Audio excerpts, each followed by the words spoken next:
শিক্ষার্থী আন্দোলনের মধ্যে 24 মে বিশ্ববিদ্যালয় খোলার ঘোষণা। হল খুলবে এক সপ্তাহ আগে, পেছাচ্ছে বিসিএস। বিশ্বের সব মাতৃভাষা সংরক্ষণের দায়িত্ব এখন বাংলাদেশের, বললেন প্রধানমন্ত্রী। ভাষা আন্দোলনের সঠিক ইতিহাস চর্চার তাগিদ। দেশে তৈরি হবে করোনার টিকা। আন্তর্জাতিক ভ্যাকসিন ইনস্টিটিউট প্রতিষ্ঠার প্রস্তাব মন্ত্রিসভায় অনুমোদন।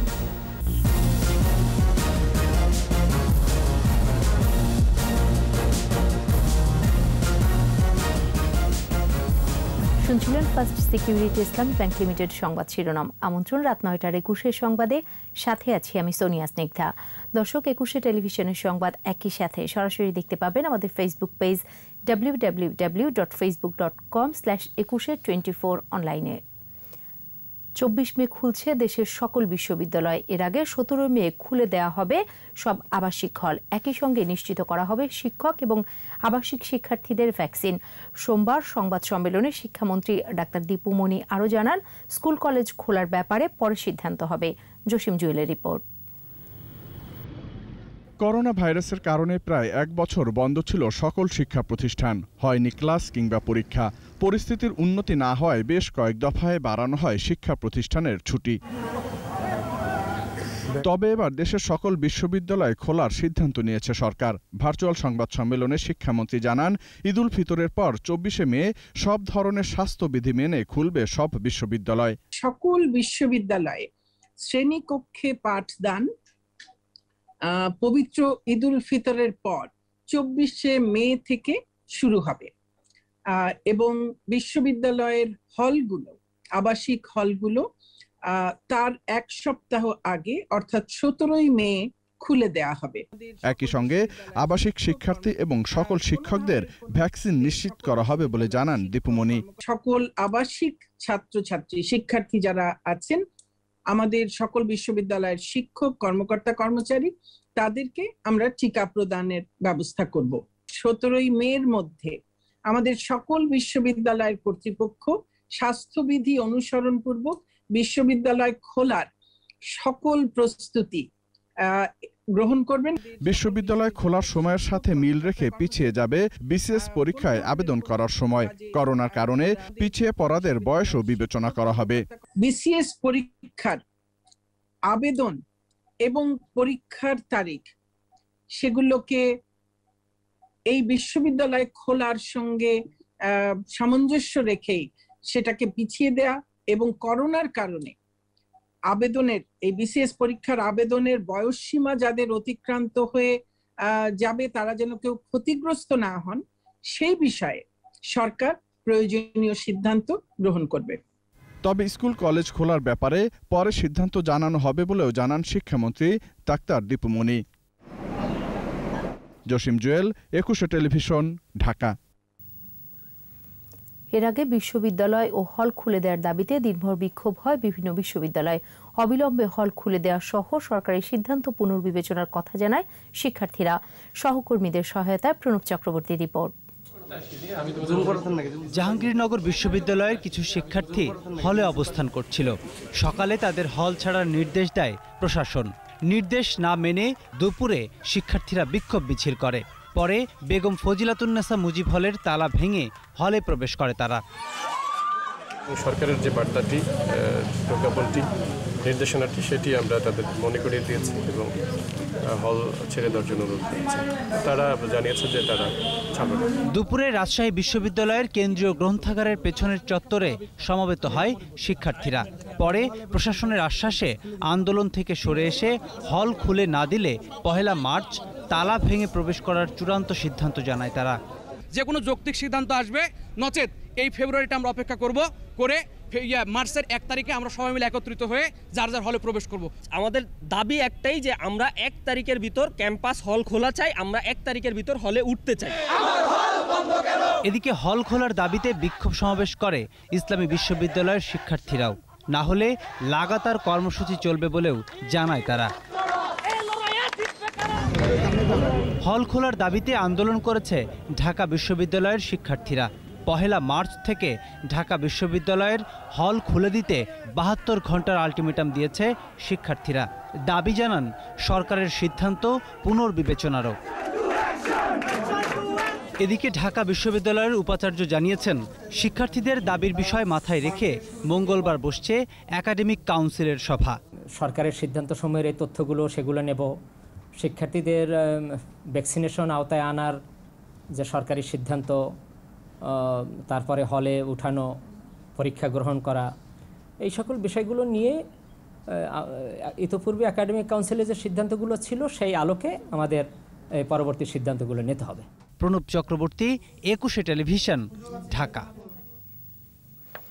বিশ্বের ছোট বড় সব মাতৃভাষা সংরক্ষণ করার দায়িত্ব এখন বাংলাদেশের। এই মহান দায়িত্ব পালনে যথাযথ উদ্যোগ নেওয়া হয়েছে বলে জানিয়েছেন প্রধানমন্ত্রী শেখ হাসিনা।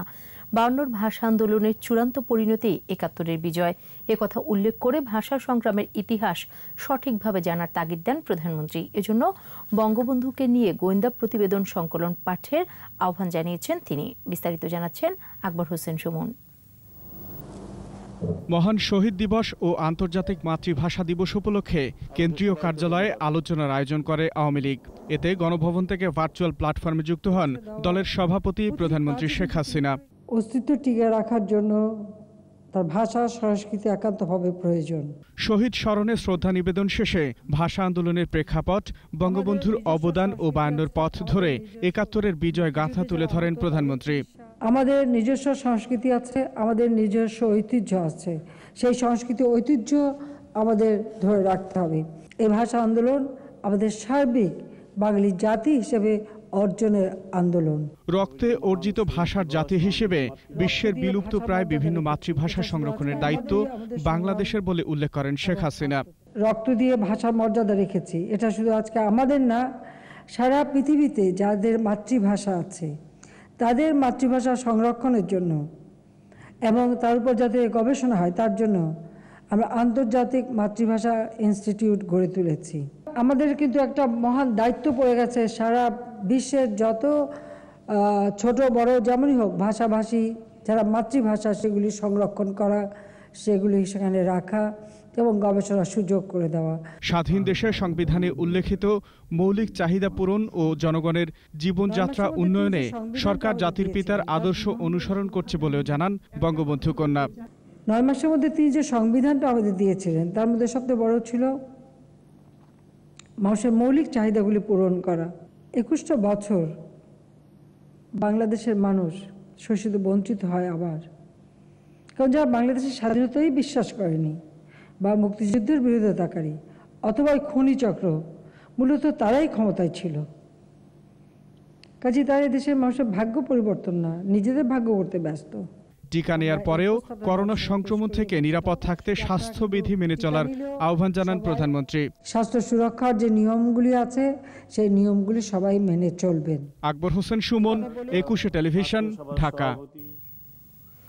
বাংলাদেশের টিকা তৈরি করার লক্ষ্যে আন্তর্জাতিক ভ্যাকসিন ইনস্টিটিউট প্রতিষ্ঠার চুক্তির অনুসমর্থন প্রস্তাব অনুমোদন করেছে মন্ত্রিসভা। সকালে প্রধানমন্ত্রীর সভাপতিত্বে অনুষ্ঠিত বৈঠকে এই প্রস্তাব অনুমোদন করা হয়। এর মধ্য দিয়ে বাংলাদেশে ভ্যাকসিন তৈরির পথ সুগম হলো। এছাড়া মন্ত্রিসভার বৈঠকে শিক্ষা প্রতিষ্ঠান খোলার বিষয়ে সিদ্ধান্ত জানাতে সংশ্লিষ্টদের নিয়ে বৈঠক করতে শিক্ষা মন্ত্রণালয়কে নির্দেশ দিয়েছেন প্রধানমন্ত্রী শেখ হাসিনা। বিস্তারিত সাইদুল ইসলামের রিপোর্টে।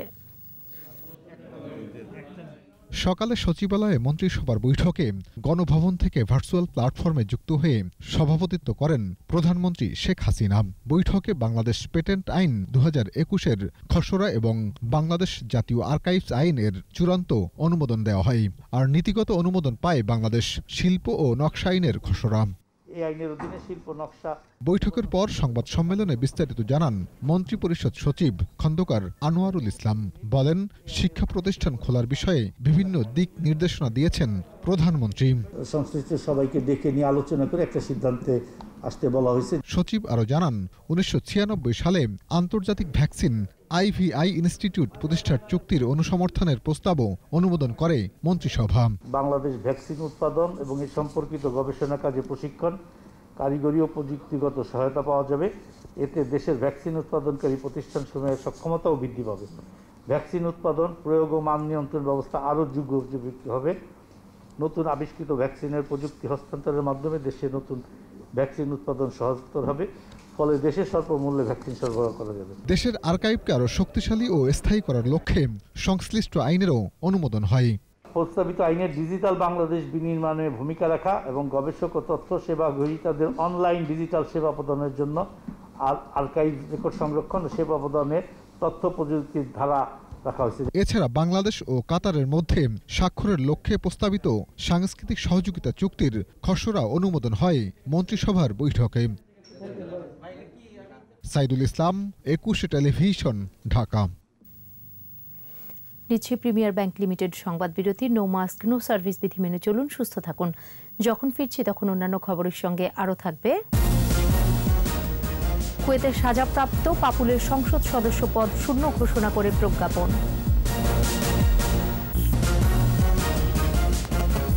আবারও আমন্ত্রণ রাত 9টার 21 সংবাদে। কুয়েতের সাজাপ্রাপ্ত লক্ষ্মীপুর 2 আসনের এমপি মোহাম্মদ শহীদ ইসলাম পাপুলের সংসদ সদস্য পদ শূন্য ঘোষণা করা হয়েছে। সোমবার এ সংক্রান্ত গেজেট প্রকাশ করে সংসদ সচিবালয়। নৈতিক স্খলনজনিত ফৌজদারি অপরাধে 4 বছর সশ্রম কারাদণ্ডে দণ্ডিত হয় সংবিধান মোতাবেক সাংসদ পদে থাকার অযোগ্য পাপুল। সে কারণে রায় ঘোষণার তারিখ হতেই লক্ষ্মীপুর 2 আসন শূন্য হয়েছে। এরই প্রেক্ষিতে সংবিধান অনুযায়ী পদক্ষেপ নেওয়া হয়েছে।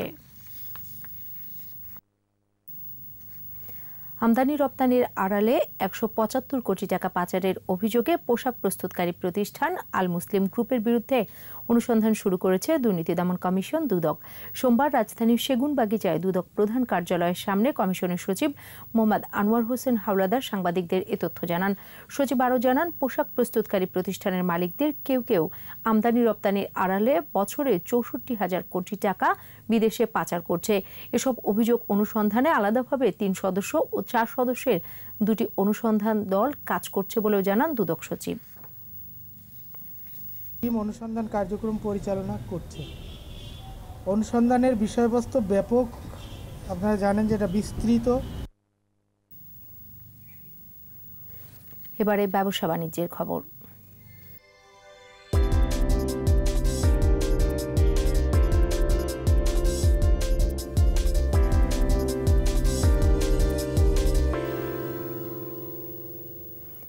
চট্টগ্রামে যমুনা ব্যাংক লিমিটেডের বার্ষিক ব্যবসায়িক সম্মেলন অনুষ্ঠিত হয়েছে।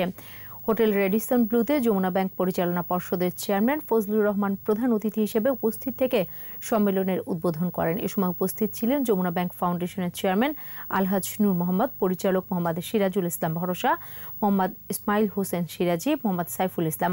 সভাপতিত্ব করেন যমুনা ব্যাংক লিমিটেডের ব্যবস্থাপনা পরিচালক ও সিইও মির্জা ইলিয়াস উদ্দিন আহমেদ। চট্টগ্রাম অঞ্চলের বিভিন্ন শাখার প্রধানদের হাতে চেয়ারম্যান অ্যাওয়ার্ড 2020 প্রদান করা হয়।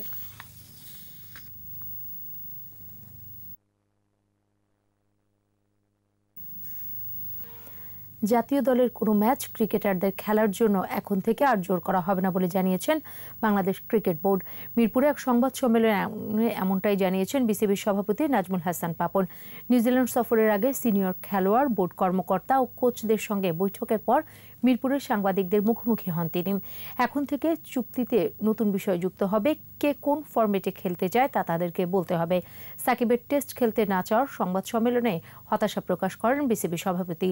উল্লেখ্য, পারিবারিক কারণে নিউজিল্যান্ড সফরে যাচ্ছেন না সাকিব, আর আইপিএল খেলতে বিসিবির কাছ থেকে ছুটি নিয়েছেন তিনি। বললে হবে না, হঠাৎ করে যে প্রত্যেকটা সিরিজের আগে একটা আওয়াজ শুনিয়ে এরকম এগুলো চাচ্ছি না। আমরা কাউকে জোর করে কোথাও পাঠাবো না। যে খেলতে চায় না খেলবে না। কি আরও যদি এই ন্যাশনাল টিমের চেয়ে অন্য কোনো জায়গায় খেলতে ভালো লাগে, দে আর ফ্রি টু গো। এবং এই মেসেজটা সবার জন্য, it's not for Shakib Al Hasan. আর এরই সাথে শেষ করছি রাত 9টার 21 সংবাদ। যাবার আগে ফার্স্ট সিকিউরিটি ইসলামী ব্যাংক লিমিটেড সংবাদ শিরোনামগুলো আরও একবার। শিক্ষার্থী আন্দোলনের মধ্যে 24 মে বিশ্ববিদ্যালয় খোলার ঘোষণা, হল খুলবে 1 সপ্তাহ আগে, পেছাচ্ছে বিসিএস। বিশ্বের সব মাতৃভাষা সংরক্ষণের দায়িত্ব এখন বাংলাদেশের, বললেন প্রধানমন্ত্রী। ভাষা আন্দোলনের সঠিক ইতিহাস চর্চার তাগিদ। দেশে তৈরি হবে করোনার টিকা, আন্তর্জাতিক ভ্যাকসিন ইনস্টিটিউট প্রতিষ্ঠার প্রস্তাব মন্ত্রিসভায় অনুমোদন।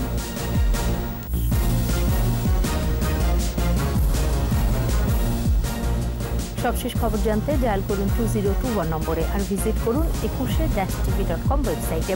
এছাড়া ফেসবুকে লগ অন করতে পারেন facebook.com/2124 অনলাইনে। পরের সংবাদ রাত 11টায় দেখার আমন্ত্রণ রইল। স্বাস্থ্যবিধি মেনে চলুন, সুস্থ থাকুন।